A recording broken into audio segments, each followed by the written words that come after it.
I podcast dell'ACIS alla ricerca delle culture, storie, lingue e identità italiane, un articolo o libro alla volta. Episodio 2.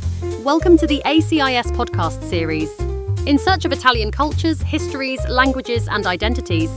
One article or book at a time. Each episode discusses a recent publication by an Italianist working in Australia, or Aotearoa.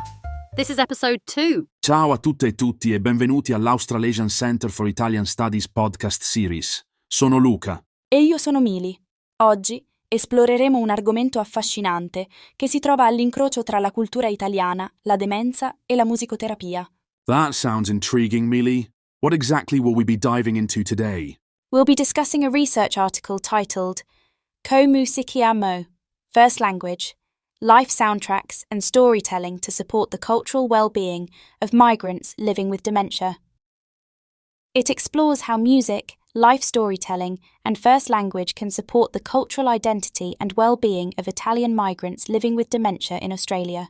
Ah, interesting. So how does music play a role in all of this? Well, according to the study, co-creating a culturally tailored song in their first language can enhance physical and social engagement and contribute to the overall well-being of participants and their carers. It's all about tapping into those deeply ingrained memories and emotions tied to their cultural identity. That makes sense. Music is so powerful, isn't it? It can transport you back to a specific time and place. So what's the significance of using their first language? The research highlights that as people develop dementia, they often regress to their mother tongue. So, using their first language helps to unlock memories and feelings that might otherwise be inaccessible. It also fosters a sense of connection to their cultural past and reduces social isolation. I see. And what about the storytelling aspect?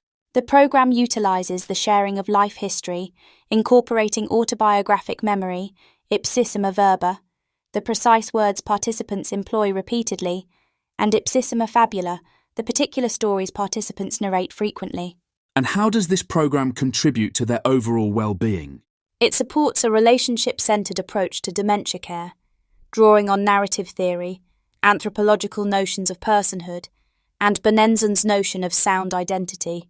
It supports cultural safety, protects personhood, and guards against social death. That's a really holistic approach. It's not just about addressing the symptoms of dementia, but also about preserving their cultural identity and sense of self. Exactly. The research emphasises the importance of safeguarding cultural identity to enhance the quality of life for people living with dementia and their families from migrant backgrounds.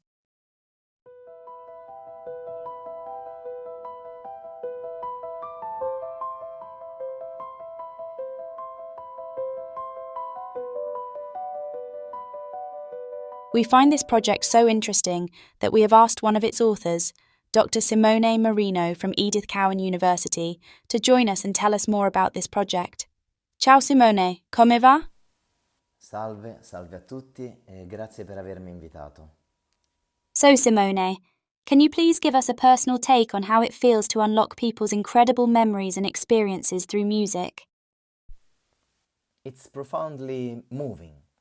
As an anthropologist and a musician, and as a migrant myself, witnessing someone reconnecting with their sense of self through a song, that in part I make it, is both emotional and illuminating. I believe that for many of my participants, music unlocks not only their memories, but also their dignity and identity and their voice.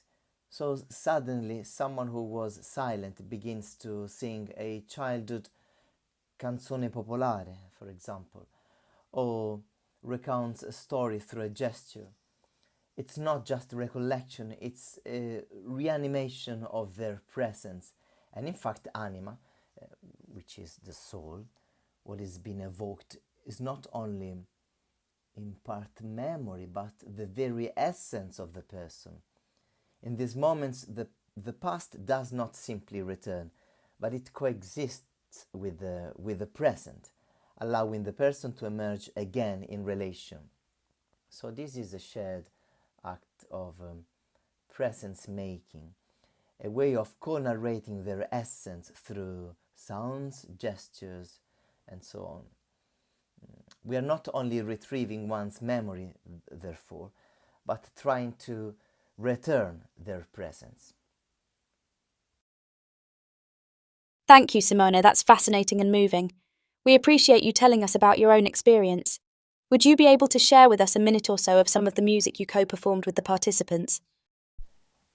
I brought the guitar with me, so if you like, I would like to play a segment of a song I co-composed for Giuseppe. He passed away, but I'm sure he would be thrilled to know that I'm still singing for him.